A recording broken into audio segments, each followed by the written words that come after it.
Unë jam mësuar më këtë.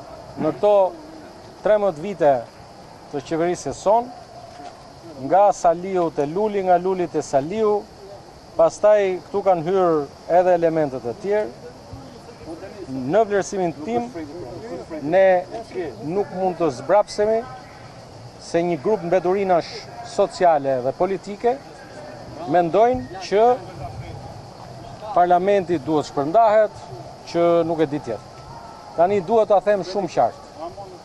Sot edhe shqiptari më skeptik sa i përket pjesës që këtu është një skenar tërësisht jo shqiptar, në dëm të Shqipërisë, në këtë moment historik, ndërsa Kuvendi i Shqipërisë duhet votoj ligje që lidhen me antarësimin e Shqipërisë në Bashkimin Evropian, ky skenar për ne nuk është surprizë. E kemi pritur, kemi kohë që e presim, është një skenar që e kemi parë, e kam parë në vende të tjera, është fiks.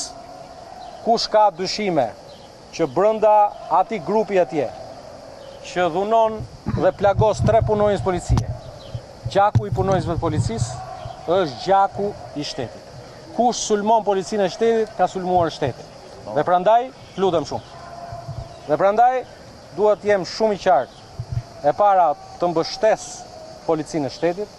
E dyta, t'i bëhet me dije dhe qartësisht. Kushdo që ngren dorë kundër policisë shtetit, do të përballet me forcën e policisë shtetit. Gjithë atyre që na shqetësohen sepse policia e shtetit po dhunon protestuesit. Tu kemi qenë 28 ditë. Pse 28 ditë nuk pati asnjë akt dhune dhe pjesëmarrja e qytetarëve të bukur të Tiranës dhe të Shqipërisë ishte më e madhe. Dhe prandaj sot e kam thënë në seancë, ndiqeni fjalën time, po e them edhe sot, para jush këtu në këtë komunikim me media. Partia Socialiste e Shqipërisë, qeverisja e saj, pas pak ditësh do të vijë momenti kur do të ulet me protestuesit e vërtet. Ata që u ngritën për shqetësimet për natyrën, ata që ngrihen ose mbështesin në heshtje protestën por pjesën e arrogancës së çdo punonjësi zyrtari që ka zënë një karrige të shtetit dhe nuk e përdor atë në dëm të interesit qytetarëve, në interes të shqiptarëve. Lutem. Si keni identifikuar? Protestuesit e vërtet sot ndanë qytetarët që mbushën bulevardin dhe një grup kriminal me persona me precedent rrezikshëm penal.